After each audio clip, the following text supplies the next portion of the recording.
Welcome to MY Channel Real Life Wonders. A desert night press against a forward operating base like a living thing. Inside the dimly lit command room, the air was thick with dust, diesel fumes, and the metallic bite of fear. The SEAL captain's voice cut through the heavy silence. Any combat? Pilots here? It wasn't a question he expected an answer to. This was a SEAL outpost, not an air wing base. His men were bleeding, exhausted, and running out of time. The enemy was regrouping beyond the perimeter, and without air support they wouldn't last a night. Then from a far corner of the room, a chair scraped against concrete. Every head turned. She rose to her feet. Mid-30s, dust-stained fatigues, and a force patch faded on her shoulder. Voice was calm, unwavering. I can fly. The room went silent, but not the kind of silence that believes, the kind that doubts. For 18 months, Captain Elena Torres had been invisible at this base. She worked maintenance, fixed radios, kept equipment running. The SEALs barely noticed her. When they did, it was dismissive glances, polite nods, nothing more. She wasn't part of their world.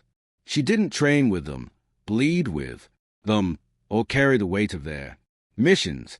To them, she was background noise, just another support staffer, keeping the gears turning while Real warriors fought. That night, Lieutenant Reeves had returned with his team. Their eyes haunted, their ammunition spent. They'd walked into an ambush that should have killed them all, now trapped at the FOB with the enemy closing in. They needed a miracle. The captain stood over a map table, his face carved with years of combat around him. His operator shifted uneasily, checking weapons, exchanging whispers. They all knew what was coming. Without air support, they were dead. Any combat pilots here? The captain asked again, his voice edged with desperation. Silence. Then Elena stood, one SEAL broad-shouldered with dirt still streaking his face, leaned forward. His tone carried equal parts disbelief and sarcasm. No offense, but you look like you should be fixing generators, not flying combat mission. The room gave a low, uneasy chuckle. Elena's gaze didn't waver. I don't look like anything. I am a combat pilot. You asked if there was one in the room. There is. Her words cut through the laughter like a blade. The captain's eyes stayed on her, weighing, measuring. He wasn't a man swayed by bravado. He wanted proof. Where do you fly? He asked, his voice low, testing. A-10 Thunderbolt. The effect was immediate. Even the doubters fell quiet. Everyone in that room knew the name. The Warthog, the flying tank built to protect troops on the ground. Its GAU-8 Avenger cannon was legendary, a weapon so powerful it could shred armor and infantry alike. The SEALs shifted uncomfortably, their skepticism colliding with possibility. The captain stepped closer. You're telling me you can get that bird in the air here now? Elena nodded once. There's one on the strip, grounded but intact. I can bring her up. The room went quiet again, but this time the silence was different. It was calculation. One of the younger SEALs muttered, She's not even flight suited.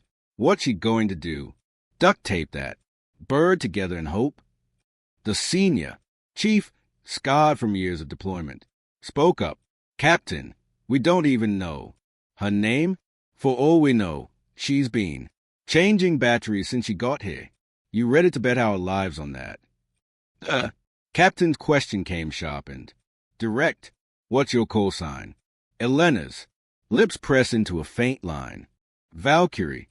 The murmur that spread through the room was immediate. Call signs weren't chosen. They were owned. Valkyrie was not a name given lightly, but one SEAL wasn't convinced.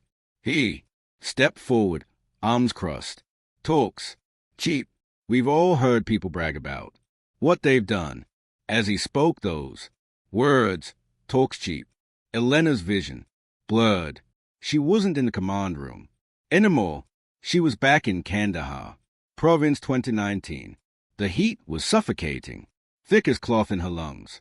The smell of gunpowder and burning fuel choked her. Hey, how A-10 screamed low over the valley, Tracy fire arcing up like angry, red threads trying to pull her from the sky. Her radio crackled. Valkyrie, we've got 12 casualties. No backup. If you don't get here in 3 minutes, they're all dead. She'd felt the stick vibrate in her hands as she lined up the shot. The GAU-8 Avenger roared beneath her, a sound like the earth splitting open. Enemy positions evaporated in fire and dust. She'd saved 11 of them. 11 lives pulled from the jaws of death because she didn't hesitate. Elena blinked. The command room returned. The SEAL was still standing there, arms crossed, waiting for her answer. I flew 2 tours. In Afghanistan, over 60 close air support missions. I've flown through firestorms most people wouldn't walk through. I know what it's like to be on the ground, praying for air cover. I've been the voice that answered those calls. The room was silent now, not with doubt, with something heavier. The senior chief clenched his jaw, but said nothing. The captain finally nodded. That hog's yours. Then, sir, the chief pressed one more time, lowering his voice. You really going to let her take that plane up? We've never flown with her. The captain turned sharply. Chief, if you've got a better pilot hidden somewhere, speak now. Otherwise, stand down. The chief fell silent. Elena stepped forward, passing through the circle of hardened operators. Some gave small nods as she passed. Others kept their eyes narrowed, but none spoke. As she neared the door, one SEAL muttered under his breath, Guess we'll see if she's all talk. Another, older and scarred, shook his head. Doesn't matter what she looks like. That hog gets airborne. We'll be the ones thanking her. They filed out into the desert night. The stars stretched wide and cold above them. On the far edge of the runway, illuminated by scattered floodlights, the A-10 sat. In silence, its paint was faded, its edges worn, but its presence was undeniable. Atlanta walked toward it, with purpose, neither too fast nor too slow. The SEALs followed, weapons slung, but ready, eyes scanning the desert. Beyond the perimeter, she climbed the ladder with practiced ease, settling into the cockpit. Her hands moved across the controls like a pianist, reacquainting herself with a beloved instrument. Below, the SEALs gathered, watching. The captain stepped closer to the nose of the plane. How long? 5 minutes, maybe less. She flipped the battery switch. The panel flickered. Dim light struggled to life. She tapped a gauge with her knuckle. The system hummed reluctantly. Come on, go. Wake up. One by one, the systems lit. The HUD flickered green. The radios crackled. She reached for the throttle. The right engine coughed violently, spitting smoke and dust into the air. It wheezed, faltered, then caught. The turbine spun into a steady roar. The second engine followed. The night air trembled with power on the ground. SEALs exchanged glances, surprise breaking through skepticism. The canopy lowered with a hiss. Elena's voice came cool and steady. Over the radio. Control, this is Valkyrie. Systems green, engines hot, preparing for taxi. The SEAL nearest the captain nearly dropped his radio. She wasn't lying. The captain allowed the ghost of a smirk to touch his lips. No, she wasn't.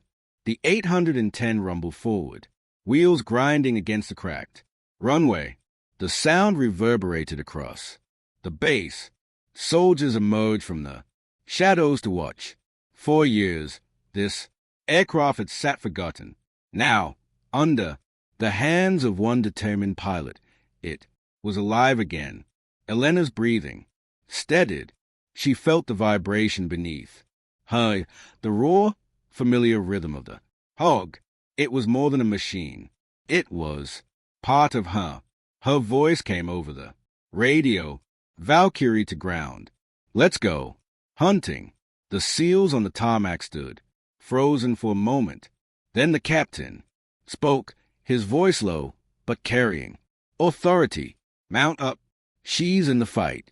The hog taxied down the strip, dust and heat rising in its wake.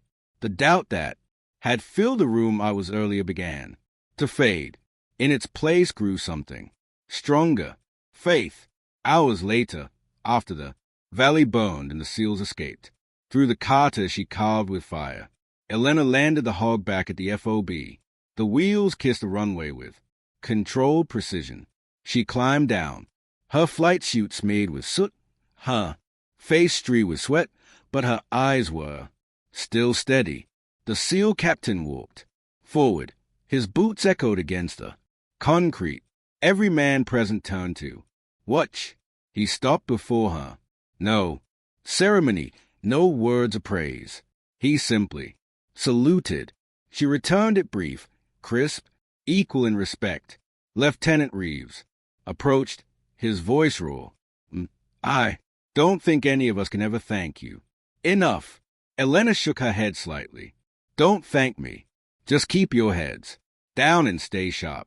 That's what matters. The captain, who had been watching silently, finally spoke. His voice was low and deliberate. Tonight we learn something. Appearances don't matter. Doubt doesn't matter. What matters is action.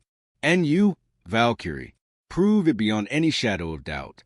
She nodded, letting the weight of that acknowledgement settle.